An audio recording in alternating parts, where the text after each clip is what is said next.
الشيطان الرجيم بسم الله الرحمن الرحيم الحمد لله رب العالمين والصلاة والسلام على سيدنا محمد وآله وصحبه أجمعين أما بعد فقد قال الله تعالى في القرآن الكريم وفي محكم تنزيل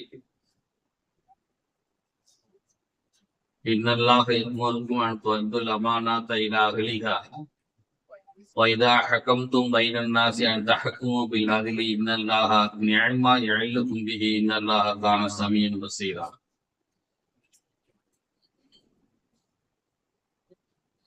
اللهم صل على سيدنا محمد شمس الأنبياء بدر المرسلين ومذهب الأولياء وافتخار المتقين تاج الأمة شفيع المذنبين شفيعي يوم القيامة الله يا هادي.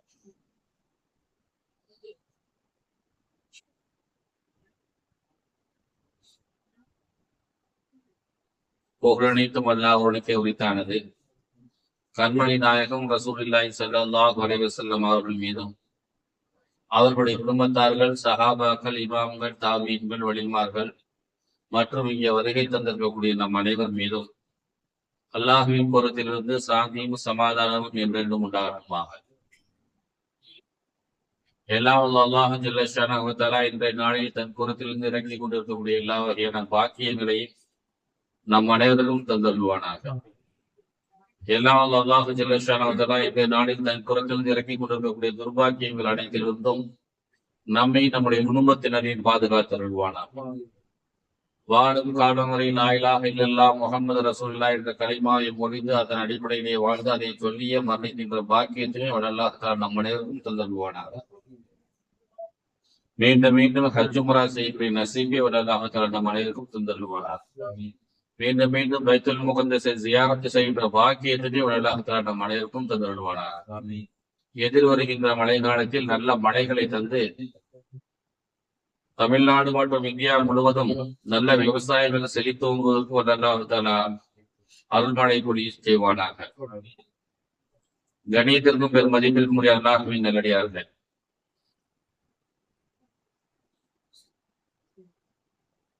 அதுவரை திருக்குறானிலே அல்லாஹ் ஜல்ல ஷானஹு வ தஆலா ஒரு வசனத்திலே இன்னல்லாஹ யஅமுருக்கும் அன் துஅத்துல் அமானாத இலா அஹ்லிஹா, நிச்சயமாக அல்லாஹ் தஆலா உங்களுக்கு ஒரு கட்டளை இடுகிறார். அது என்னவென்றால், உரியவர்களிடம் நேர்மையாக நடந்து கொள்ளுங்கள். இதா ஹகம்தும் பைனன் நாஸ் அன் தஹ்குமு பில் அத்ல், மக்களுக்கு ஏதேனும் ஒரு முடிவை ஒரு தீர்ப்பை சொல்ல வேண்டிய சூழ்நிலை உங்களுக்கு ஏற்பட்டால் நேர்மையான தீர்ப்பை நல்ல தீர்ப்பை நீங்கள் சொல்லுங்கள். இன்னல்லாஹ நிஅமா யஇதுக்கும் பிஹி, அல்லாஹ் கூறுகிற இந்த அறிவுரை மிகச் சிறந்த அறிவுரை. இன்னல்லாஹ கான சமியம் பசீரா, நீங்க என்ன பேசுகிறீர்கள் என்பதை கேட்பவனாகவும் நீங்கள் என்ன செய்கிறீர்கள் என்பதை பார்ப்பவனாகவும் இருக்கிறார் என்று அல்லாஹ் இந்த வசனத்தில் சொல்லி காட்டுகிறார். சுருக்கமா சொல்லணும்னா இந்த வசனம் என்ன சொல்லுது? நேர்மையாக நடந்து கொள்ளுங்கள். நீங்க எப்பெல்லாம் நேர்மையா நடந்து கொள்ளணுங்கிற ஒரு நிர்பந்த நிலை ஏற்படுதோ அப்பெல்லாம் நேர்மையா நடந்துட்டீங்க. உங்களுடைய தொழிலாளர்கள் மத்தியில, உங்களுடைய குடும்பத்துல, உங்களுடைய மனைவிடத்துல, மகளிடத்துல, உங்களுடைய நண்பர்களிடத்துல, அல்லது ஒரு பஞ்சாயத்து தலைவராக இருக்கக்கூடிய அந்த சந்தர்ப்பத்துல ஏதோ ஒரு சந்தர்ப்பம் வரும் இல்ல, அதுல ஒருத்தர் நமக்கு நண்பனா இருப்பான், நமக்கு தேவைப்பட்டவனாக இருப்பான். எந்த சூழ்நிலை இருந்தாலும் நேர்மையாக நடந்து கொள்ளுங்கள். இதை நான் உங்களுக்கு அறிவுரையாக வழங்குகிறேன். ஆனால் நீங்க எப்படி நடந்துகிட்டாலும் அதை நான் பார்த்துட்டு இருக்கேன், கேட்டுட்டு இருக்கேன். அதை ஞாபகத்துல வச்சுக்க என்று அல்லாஹ் தெளிவாக சொல்லி காட்டீங்க. நீங்க என்ன செஞ்சாலும் எனக்கு தெரியும் என்று அல்லாஹ் ஜல்ல ஷானஹு இந்த வசனத்தை சொல்லி காட்டுகிறார். இந்த பொதுவாக இந்த வசனத்தின் விரிவுரையாக அவர்கள் சொல்லும் பொழுது, நீதிபதியாக இருக்கக்கூடியவர்கள் இந்த விஷயத்துல கவனம் செலுத்த வேண்டும், ரொம்பவும் சரியாக நடந்து கொள்ள வேண்டும். பஞ்சாயத்து தலைவராக இருக்கக்கூடியவர்கள், குடும்ப தலைவராக இருக்கக்கூடியவர்கள், நீதிபதிகளாக இருக்கக்கூடியவர்கள் ரொம்ப இதுல கவனம் செலுத்த வேண்டும் என்று விரிவுரையாளர்கள் சொல்லுவார்கள்.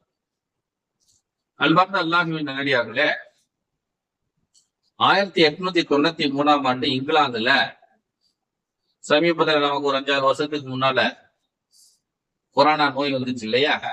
அந்த மாதிரி 1893 இங்கிலாந்துல ஒரு நோய் வந்துச்சு.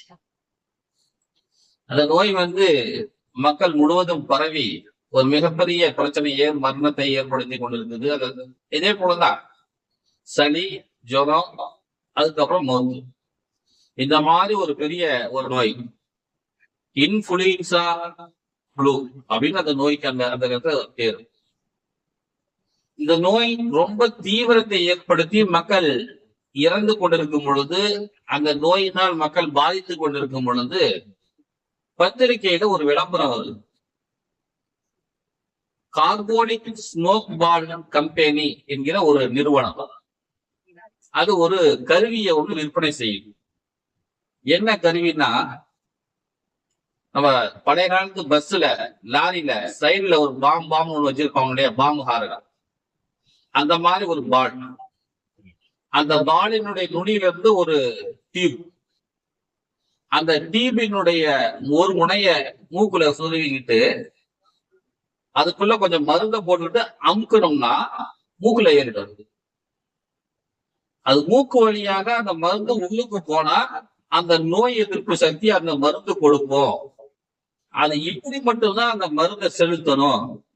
அதனால இந்த கார்போனிக் ஸ்மோக் பால் என்கிற இந்த கருவியை நீங்க வாங்கி பயன்படுத்துங்க, உங்களுக்கு நோய் குணமாயிடும் என்று அந்த நிறுவனம் இந்த பாலை விற்பனை பண்ணுது.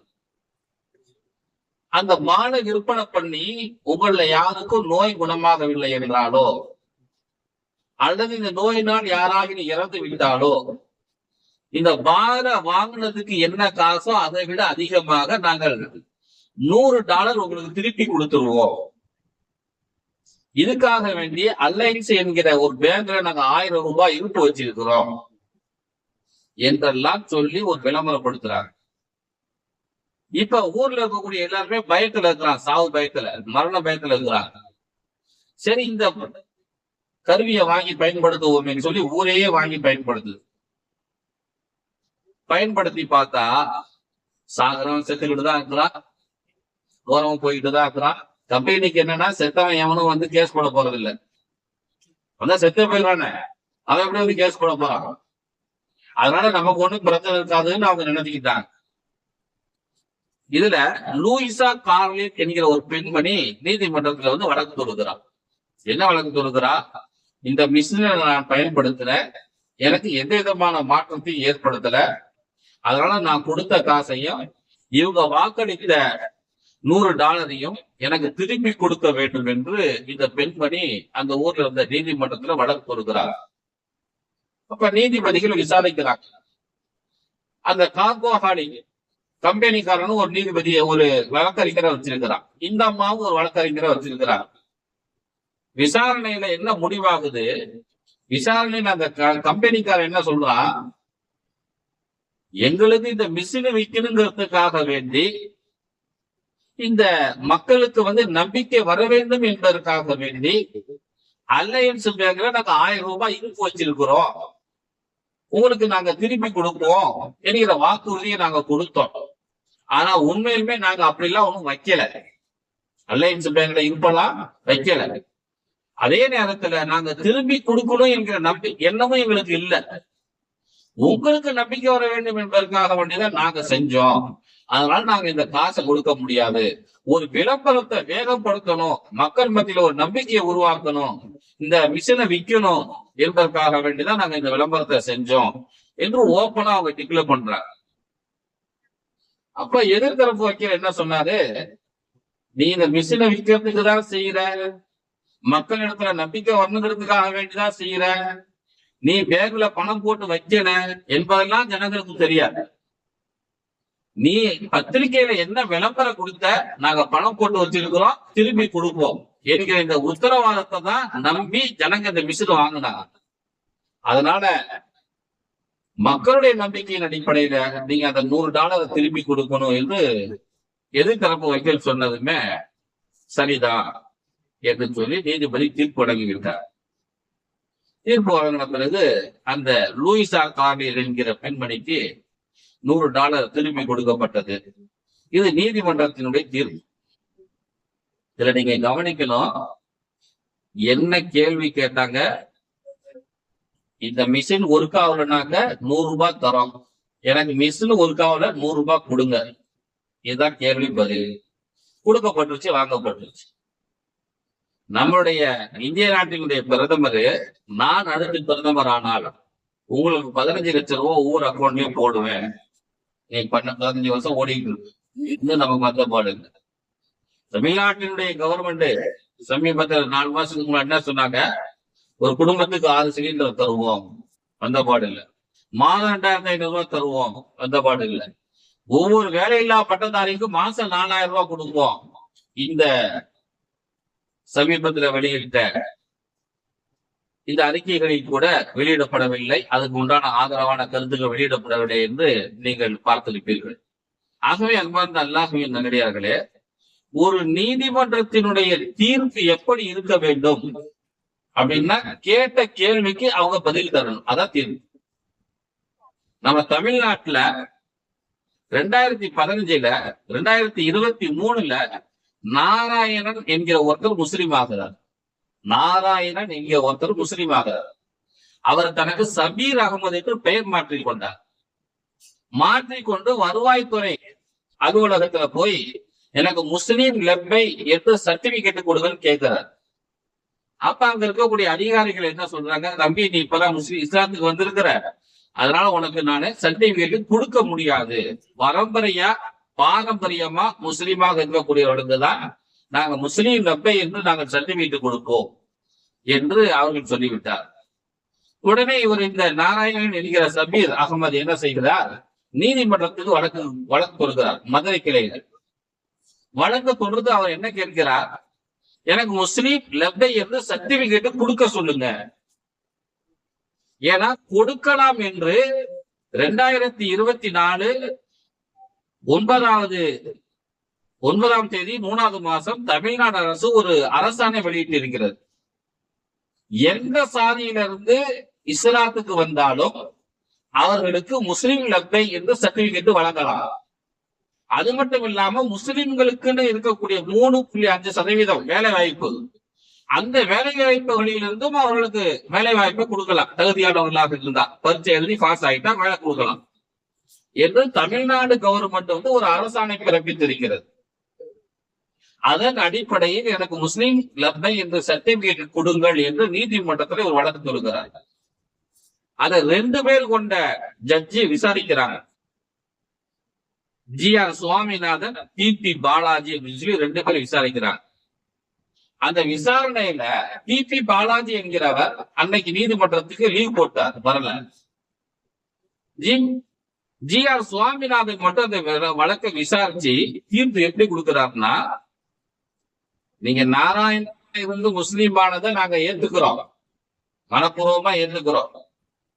ஆனா ஏற்கனவே முஸ்லிம்களுக்கு கொடுக்கக்கூடிய 3.5% வேலை வாய்ப்புக்கு இடம் கிடைப்பதற்காகவும் லெப்பை சான்றிதழும் வழங்க முடியாது என்று அவர் முறைப்படி தீர்ப்பு வழங்கியிருக்க வேண்டும். ஆனா அவர் என்ன செய்யறாரு? தமிழ்நாடு கவர்மெண்ட் ஒரு அரசாணை பிறப்பித்திருக்கு இல்லையா?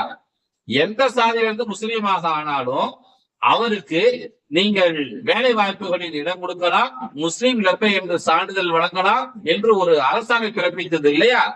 இவர் அந்த அரசு ஆணையை ரத்து செய்கிறார். எப்படி அவர் அந்த கவர்மெண்ட் வந்து எப்படி இந்த அரசாணையை கொடுக்கலாம், அதை நான் ரத்து செய்கிறேன் என்று ரத்து செய்து விட்டார். இந்த சபீர் அகமது கேட்டது, எனக்கு முஸ்லீம் லெப்பைன்னு சர்டிபிகேட் கொடுன்னு கேட்கிறார். கொடுப்பேன் அல்லது கொடுக்க மாட்டேன் என்று அவர் சொல்லியிருக்க வேண்டும். ஆனா அவர் என்ன செய்யறாரு?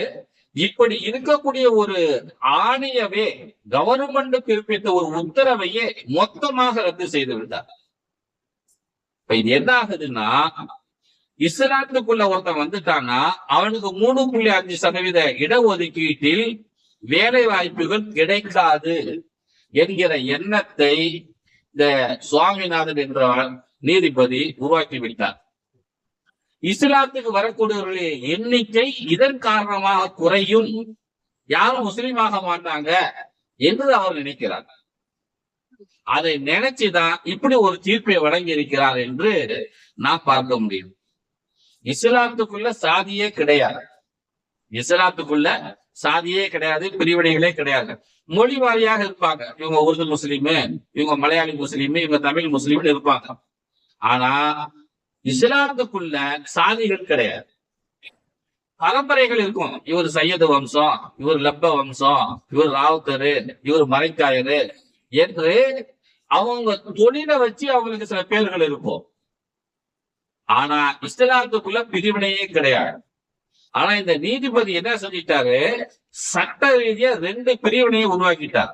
இஸ்லாத்துக்குள்ள பிரிவினையே இல்ல, ஆனா சட்ட அடிப்படை 2ஆக பிரிச்சுட்டார். எப்படி, நீ முஸ்லீமாய் பரம்பரை முஸ்லீமாக இருப்பவர்களுக்கு 3.5% வேலை வாய்ப்பு கிடைக்கும். நீ வேற மதத்திலிருந்து இஸ்லாத்துக்குள்ள வந்துட்டீங்கன்னா உனக்கு கிடைக்காது, நீ தனியா தான் இருக்கணும், நீ வெறும் தனி ஜாதிதான் என்பது போல் ஒரு சட்ட சிக்கல்களை, ஒரு மதத்துக்குள்ள பல்வேறு பிரிவுகளை இந்த நீதிமன்றம் உருவாக்கி விட்டதாக நமக்கு அறிஞர்கள் சொல்லித் தருகிறார்கள்.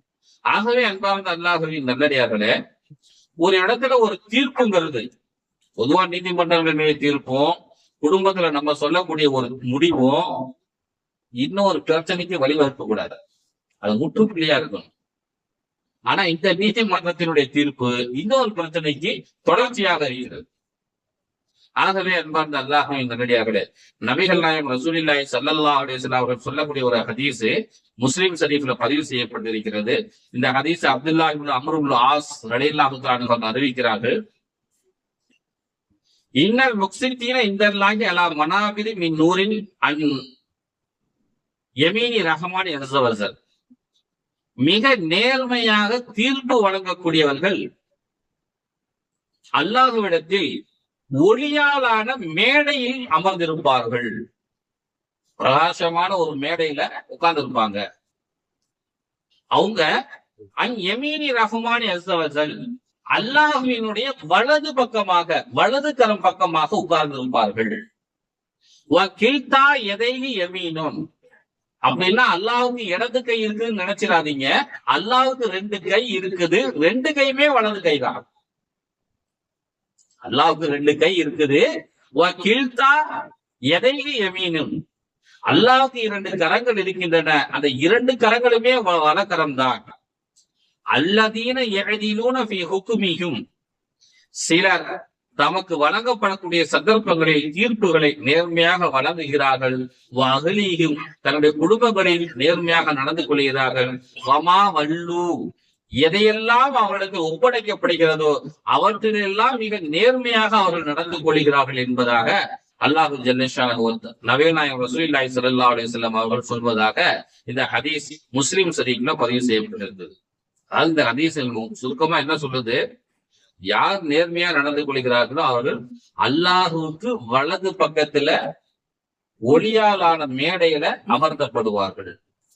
அது கணவனுக்கு மனைவி நேர்மையாக நடந்து கொண்டாலும், மனைவிக்கு கணவன் நேர்மையாக நடந்து கொண்டாலும், பிள்ளைகளிடத்தில் ஒரு தகப்பன் நேர்மையாக நடந்து கொண்டாலும், ஒரு தொழிலாளர்களிடத்தில் ஒரு முதலாளி நேர்மையாக நடந்து கொண்டாலும் அல்லாஹ்வுக்கு பக்கத்துல உட்காரக்கூடிய வாய்ப்பு கிடைக்கும் என்று இந்த ஹதீஸ் நமக்கு சொல்லி காட்டுகிறது.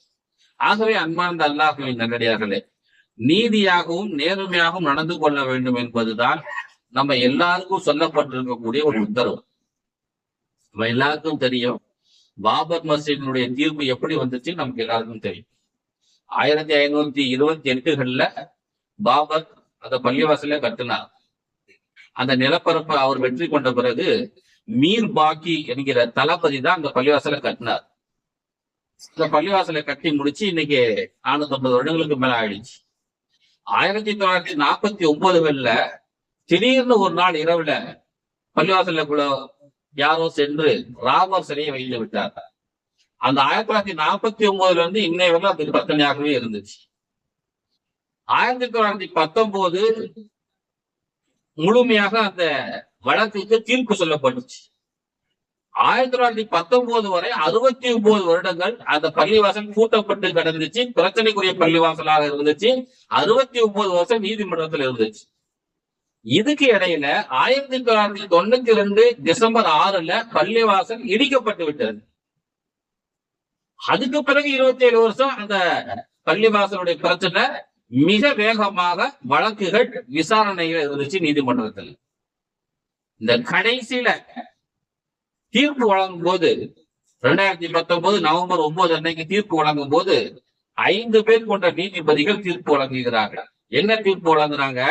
69 வருஷமாக இருந்த பிரச்சனைக்கு 5 பேர் கொண்ட நீதிபதிகள் எப்படி தீர்ப்பு வழங்குறாங்க? 1949ல பள்ளிவாசலுக்குள்ள போய் ராமர் சிலையை வைத்தது தப்புதான், சட்டவிரோதமானதுதான். 1992ல கரசேவகர்கள் எல்லாரும் ஒன்று சேர்ந்து பாபர் மசூதியை இடித்தது சட்டவிரோதமானதுதான். அதே போல இந்துக்கள் இந்த இடத்துலதான் ராமர் பிறந்தார், அதனால இந்த இடம் இந்துக்களுக்கு தான் சொந்தமானது என்கிற அந்த நம்பிக்கை இருக்குல்ல, அந்த நம்பிக்கையின் அடிப்படையில் எல்லாம் அவர்களுக்கு இந்த இடத்தை தூக்கி கொடுத்துட முடியாது. நம்பிக்கை இருக்குது, ஆனா அவங்ககிட்ட ஆதாரம் கிடையாது. அதனால ஒரு வழக்க நம்பிக்கையின் அடிப்படையில் எந்த வகையிலுமே தீர்ப்பு சொல்லிவிட முடியாது. இப்படி எல்லாமே முஸ்லிம்களுக்கு ஆதரவாகவே அந்த தீர்ப்பு சொல்லிக்கிட்டே வந்துட்டு கடைசியாக நீதிபதி என்ன சொல்றாரு? பாபர் மசூதி இருந்த இடத்துல ஏற்கனவே ஒரு கட்டடம் இருந்துச்சு, ஆனா அந்த கட்டடமும் கோவில் இல்ல. அது ஏற்கனவே இருந்த கட்டடம் கோவில் இல்ல, அது ஏதோ ஒரு கட்டடம். அந்த அடித்தளத்தின் மேல இந்த பாபர் மசூதி கட்டப்பட்டிருக்கிறது தொல்லியல் துறை நிரூபணம் செய்திருக்கிறது. இதையெல்லாம் கருத்தில் கொண்டு இது பாபர் மஸ்ஜித் தான் என்று நாங்கள் முடிவு செய்திருந்தாலும் கூட இந்த இடத்தில்தான் ராமர் பிறந்தார் என்று பெரும்பான்மையான இந்துக்கள்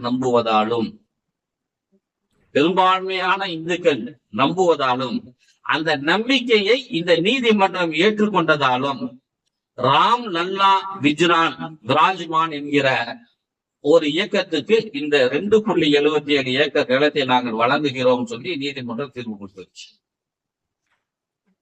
அவங்களுக்கு கொடுக்கறதுக்கு எந்த வகையான ஆதாரங்களும் கிடையாது. ஆனா நம்பிக்கையின் அடிப்படையில், இந்துக்கள் நம்புகிற அடிப்படையில், இந்துக்கள் நம்புவதை நீதிமன்றம் ஏற்றுக்கொண்டதின் காரணமாக நாங்க இந்த இடத்தை கொடுத்து விடுகிறோம் என்று சொல்லி கொடுத்து விட்டார்கள். அதற்கு பகரமாக முஸ்லிம்களுக்கு ஒரு 5 ஏக்கர் நிலம் ஊரை விட்டு ஒதுக்குப்புறமா மெட்ராஸ் விட்டு வெளியே காஞ்சிபுரத்துல ஒரு 5 ஏக்கர் கொடுத்துட்டாங்க. கொடுத்து அந்த நீதிமன்றத்திற்கு வழங்கப்பட்டுச்சு. உண்மையுமே இந்த நீதிமன்றத்தினுடைய வழக்கு என்ன? இந்த பாபர் மசூதி யாருக்கு சொந்தமானது? இதுக்கு கேள்வியே பதில் சொல்லவே இல்லை நீதிமன்றம் கடைசி வரையிலும். அந்த இடத்தை இந்துக்களுக்கு கொடுத்ததன் காரணமாக என்ன ஆகி போச்சு?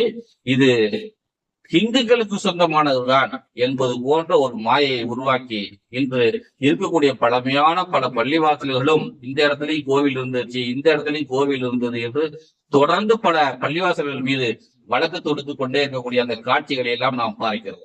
ஆனா அந்த நீதிபதிகள் 5 பேர் தீர்ப்பு கொடுத்தாங்க இல்லையா, இந்த 5 நீதிபதிகளுக்கும் கவர்மெண்ட் பெரிய ஒரு சன்மானம் கொடுத்துச்சு. அப்ப அந்த நேரத்துல அந்த நீதிமன்றத்தினுடைய உயர் நீதிமன்ற நீதிபதியாக இருந்தவர் ரஞ்சன் கோகா என்பவர் தன்னுடைய அன்னைக்கு சாதாரணமே இந்த தீர்ப்பை கொடுத்துட்டு அப்படியே ஓய்வு பெறுகிறார். ஓய்வு பெற்ற அன்னைக்கு மறுநாள் ஒரு வாரத்திலேயே ராஜ்யசபா எம்பி பதவி அறிவிப்பு கொடுக்கப்பட்டுச்சு. இன்னும் 2 எம்பிக்கள் ஷரத் அரவிந்த் போப்டே என்கிறவரும் டி.ஒய். சந்திரசூட் என்பவரும் ஒருவருக்கு பின் ஒருவராக உயர் நீதிமன்றத்தினுடைய நீதிபதிகளாக பொறுப்பேற்றுக் கொண்டார்கள். ஆனா இவங்களுக்கு இதைவிட வயசுல மூத்த அனுபவத்துல இருந்த எத்தனையோ பேர் இருக்க கொலிஜியம் இவர்களை முடிவு செய்து அவர்களுக்கு உயர் நீதிமன்ற நீதிபதி பொறுப்பை கொடுத்தது. காரணம், அந்த பாபர் மசூதியுடைய தீர்ப்பு ஆளுங்கட்சிக்கு ஆதரவாக கொடுத்ததின் காரணமாக.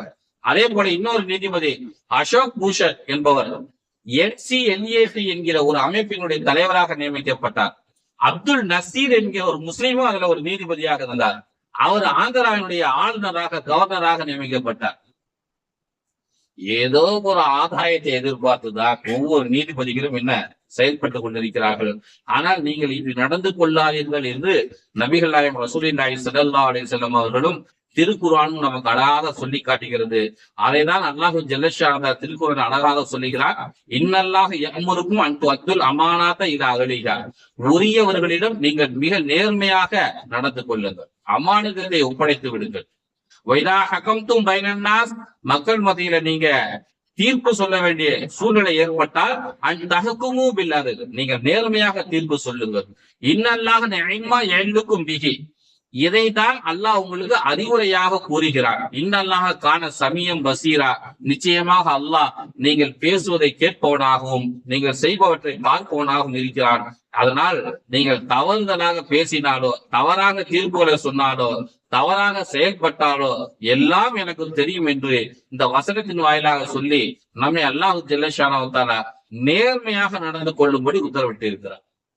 எந்த சந்தர்ப்பத்தெல்லாம் நேர்மையா நடந்துக்க முடியுமோ அந்த சந்தர்ப்பத்தெல்லாம் நேர்மையா நடந்துக்குவோம். இமாம் கஸாலி ரஹ்மத்துல்லாஹி அவங்க எழுதிக்கிட்டு இருந்தாங்க.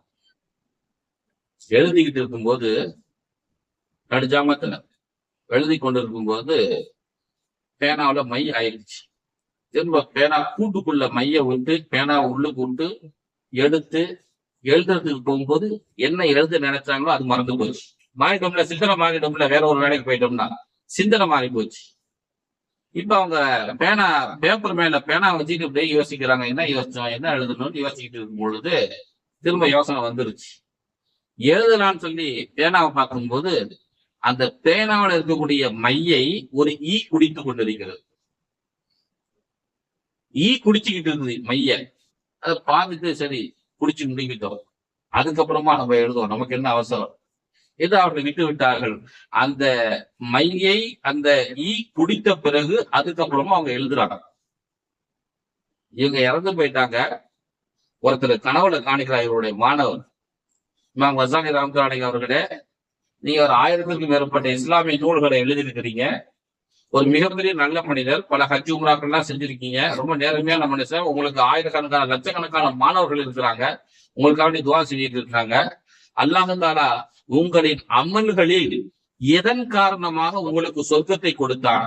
நீங்க தொழுத தொழுகையினாலயா, வச்ச நோம்புனாலயா, செஞ்ச ஹஜ் நாளையா, உம்ரா நாளையா, நிறைய புக் எழுதிருக்கீங்களே அதன் காரணமாகவா என்று கனவுல கண்ட ஒரு மாணவர் இமாம் கஸாலி ரஹ்மத்துல்லாஹி அலைஹி கிட்ட கேட்கிறார். அப்ப அவர் சொன்னாரு, அதெல்லாம் ஒண்ணும் கிடையாது. ஒரு நாள் எழுதிட்டு இருக்கும்போது ஒரு ஈ என்னுடைய பேனால இருந்து மைய குடிச்சது. அதை குடிச்ச பிறகு நமக்கு அதுக்கு எழுதலாமேன்னு சொல்லி விட்டு கொடுத்த என்னுடைய உயிரினங்களில் ஒரு உயிரினத்துக்கு நீ சோறு போட்டதுக்காக நான் உனக்கு சொர்க்கம் தரேன்னு சொல்லி அல்லாஹ் என்ன சொர்க்கத்துக்கு அனுப்பிட்டான். இமாம் கஸாலி ரஹ்மத்துல்லாஹி அவர்கள் சொன்னதாக ஒரு வரலாறு பதிவு செய்யப்பட்டிருக்கிறது. நம்ம நினைக்கிற நம்ம தொழுதுனாலேயோ நோன்பு வச்சதுனாலயோ எதனால நமக்கு சொர்க்கம் கிடைக்குமே தெரியாது. நாம நேர்மையாக பேசுற ஒரு பேச்சின் காரணமாக கூட நமக்கு சொர்க்கம் கிடைக்கலாம். எல்லாம் வல்ல அல்லாஹ் ஜல்லஷானஹு வ தஆலா நம்மை நேர்மையாக நடந்து கொள்வதற்கு அருள் செய்வானாக. ஆமீன். வாஹிரு தஅவானா அல்ஹம்துலில்லாஹி ரப்பில் ஆலமீன். இன்று மக்ரிப் தொழுகைக்கு பிறகு இன்ஷா அல்லாஹ் நம்ம மதீனா பள்ளிவாசல்ல ஒரு மீட்டிங் ஒன்று ஏற்பாடு செய்யப்பட்டிருக்குது. இந்த நீதிமன்றங்கள் தவறான தீர்ப்புகளை அவ்வப்பொழுது வழங்கி கொண்டிருக்கிறார்கள். அதனால்